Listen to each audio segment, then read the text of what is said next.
Bonjour à toutes et à tous. Aujourd'hui, on va s'attaquer à un outil vraiment fondamental en dessin technique, la coupe.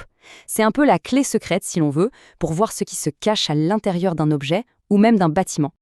On peut se poser la question, c'est vrai, comment les architectes, les ingénieurs, comment font-ils pour voir à l'intérieur de leur création avant même qu'elle ne soit construite? La structure n'existe que sur le papier, après tout. Eh bien, il y a une technique pour ça, une technique qui permet de voyager, littéralement, au cœur de la conception. Et cette technique, c'est la coupe.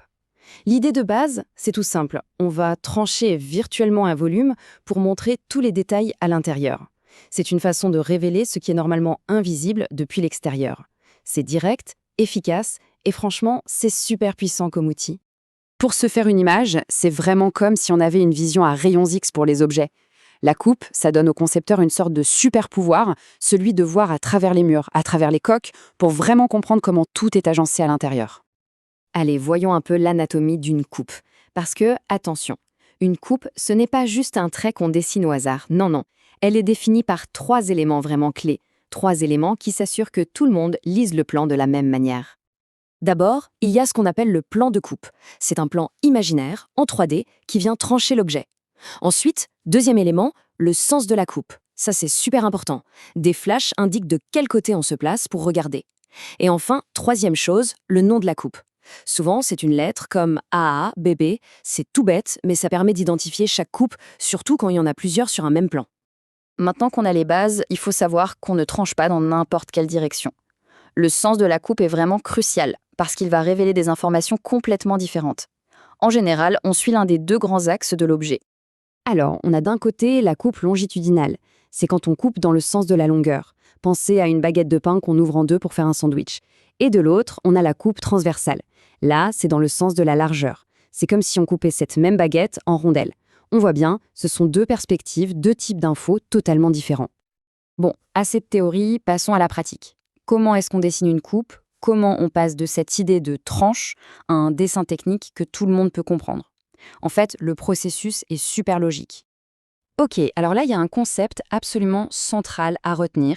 La coupe est une projection. Qu'est-ce que ça veut dire?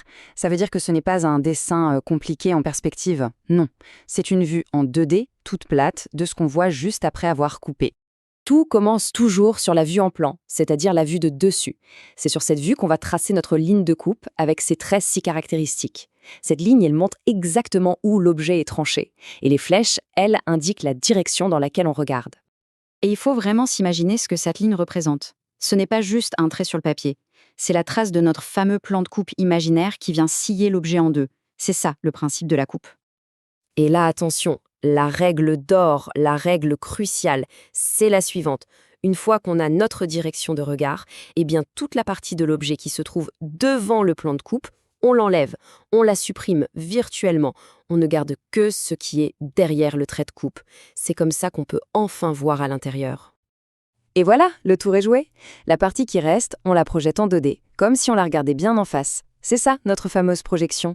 Ce nouveau dessin, qu'on va nommer coupe à A, c'est notre vue finale. Et ça montre parfaitement comment on transforme un volume 3D un peu complexe en une vue intérieure hyper claire. Alors, à quoi ça sert tout ça au final? Pourquoi c'est si important de maîtriser cet outil? Eh bien parce qu'une coupe, c'est bien plus qu'une simple technique de dessin.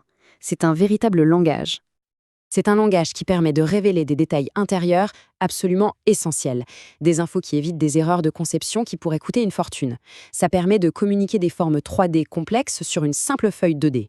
C'est un langage visuel universel que tout le monde, de l'architecte à l'artisan, en passant par l'ingénieur, peut comprendre. Bref, ça rend le complexe beaucoup plus simple et ça garantit que tout le monde est sur la même longueur d'onde. La prochaine fois que l'on observe un objet du quotidien, un smartphone, une machine à café ou même un bâtiment, posons-nous la question. Si on pouvait faire une coupe dedans, là, tout de suite, qu'est-ce qu'on découvrirait à l'intérieur? Quels sont les mécanismes, les structures cachées qui deviendraient tout à coup visibles? C'est une nouvelle façon de voir le monde et la réponse, elle est littéralement partout autour de nous.